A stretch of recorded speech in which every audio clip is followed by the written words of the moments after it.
So I got a really interesting comment on one of my videos that I just can't stop thinking about. Arthur Gomez-Za says, perhaps you could tell us about your other jobs. Do you have a band? Do you play with famous musicians? Do you go on tour? Do you play in studio? What's more financially viable in the long run? What pays well but doesn't bring fulfillment as a virtuoso musician? Thanks. This is very, very important to talk about. How are musicians in 2024 making a living? So if you ask 5 of us this question, we're going to give you very different answers. And in fact, you should. You should ask a lot of different musicians this question and see what they say, because you're going to learn a lot more than if you just ask me. But hopefully if I tell you guys a little bit about my path, it will provide some insight and hopefully inspiration into how a musician does this and how they survive. So being an artist is an incredibly scary thing. We all suffer from things like self-worth issues, imposter syndrome, questioning everything we do every day, right? Feeling depressed about how we sound or how we play, mean comments on social media, the list goes on and on and on. It's absolutely brutal. So you have to really live and breathe music. You have to really want to do this. You don't really hit 18, start applying for colleges and say, oh, I might become a musician, right? It's just what you do. It's a lifestyle. It's something that's been going on for a long time typically. So in my case, I had a tremendous advantage in that my parents are both classical musicians. So I grew up with people who were teachers, performing in orchestras and all this kind of stuff. It was very normal. And I was blessed with a very comprehensive music education from a young age. So from age 4 all the way until the end of college, I had a really, really intense and wonderful education. I had years of piano lessons, guitar lessons, violin lessons, sight singing, composition, I mean, you name it. It was absolutely amazing. So I never really had a point where I said, oh, I want to be a musician. It was just kind of what happened. It just made sense. I think I was maybe 14 or 15 when I got my first professional keyboard, and my parents were driving me to bar mitzvahs and weddings and cocktail hours, and I was making money playing the piano, and I thought it was the greatest thing in the world, because this was a time when the minimum wage was $5. So to make 50 bucks here and there, 75 bucks, whatever, playing a gig was like striking gold when you're a teenager. I loved it. So now addressing this question, do you have a band? I did have a band. My dear friends, David, Daniel, and Julia Balin, all siblings, the 4 of us started a band together many years ago, and we spent countless hours in their childhood bedroom rehearsing, writing, recording albums. We eventually got a record deal with Concord Records. We toured all over the US, all over Europe, and I did that with them for a very long time, from, I guess, 2006 it started, really until COVID for me. So many, many years, about 14 years. They are still going strong, and I love what they're doing. I really couldn't handle touring and all that kind of stuff. It's not for me. I'm a very 9-to-5 type of person. I like to sleep in my bed. I like stability. It's just what works for me. So I sort of have an artist's personality and a very regimented 9-to-5 personality fighting in my head. Let me fast forward to college, because I have to tell you guys about something that completely changed my musical and professional life forever. So I did stay here in New York for school. I got a scholarship to go to NYU, which had an amazing jazz program at the time, and I believe they still do. It was during my second year in school that I suddenly noticed my right arm just losing strength. It became very weak. I couldn't hold a pencil. I couldn't turn a doorknob, just gone. And after feeling sorry for myself for a day or two, I came to the realization that the musician wasn't here. It wasn't my ability to outplay people or play fast or whatever. The musician was here. The ability to comprehend, digest, write, compose, teach, talk about music, whatever. The musician is here. It doesn't really matter what you can do here.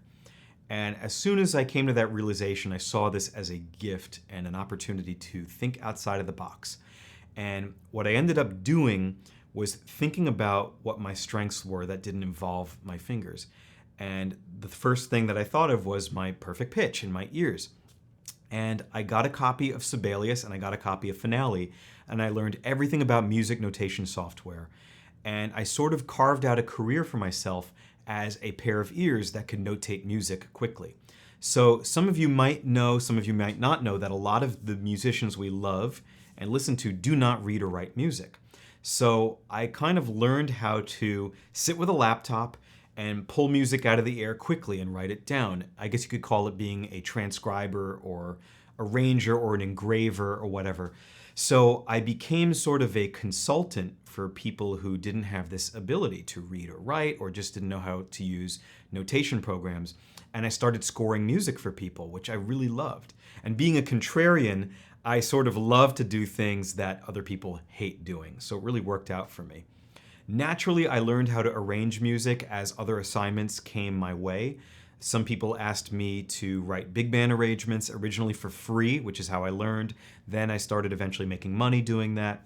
I got offers to write string quartets of things like Beatles songs, original music, and I took some lessons. I analyzed music. I wrote a lot of bad arrangements, and then eventually I got pretty good at it.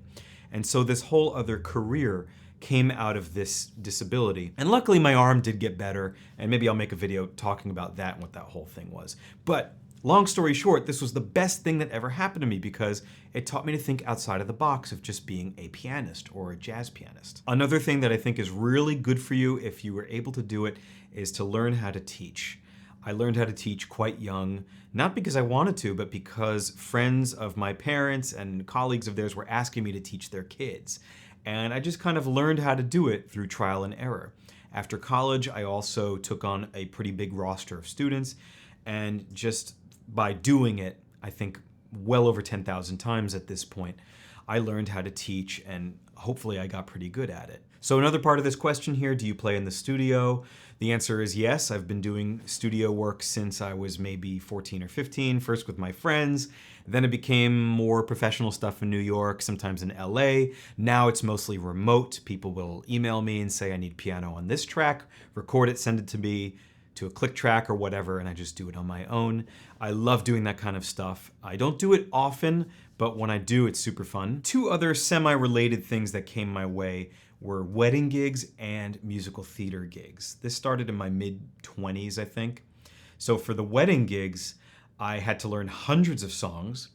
I had to memorize them. I had to learn how to program the sounds, which took forever. Sometimes layering and splitting different sounds on a keyboard and trying to replicate all of the production buried in these amazing songs that we all know and love. So that's something that was very fulfilling and a lot of fun. A lot of people think that wedding gigs are kind of a drag, but in New York, you're playing with top-tier musicians, you're getting paid well. It's actually super fun, and I really like it. Musical theater gigs are a similar challenge, but you're reading hundreds of pages of music. You're also programming a lot of sounds. Sometimes you're musical directing, which is where you're watching the actors, looking for cues. You're conducting and leading other musicians while playing with one hand. It's crazy difficult and it overloads your brain, but I've done that a couple of times and I've really enjoyed it. The last two things I'm going to talk about have been the most recent and the most fulfilling things, and maybe the most obvious things to you guys who have gotten to know me and just started watching this channel. The first being this book here that I wrote with my musical hero, Lyle Mays. This is a pretty crazy story, which I think warrants its own video or video series. But Lyle Mays, who I think is one of the greatest musicians ever to walk the planet and was a dear friend of mine, he never had a book of published music the way his musical partner Pat Metheny did for many years. And when Lyle and I became friends in 2018, I asked him why. And we had a couple of conversations about it, and he eagerly allowed me to transcribe all of his music into a book form. We went over it together, and right before we were about to publish it, he passed away. And his wonderful family and I, according to his wishes, published the book, and it was a great success after. But that was a very fulfilling, painful, and intense experience.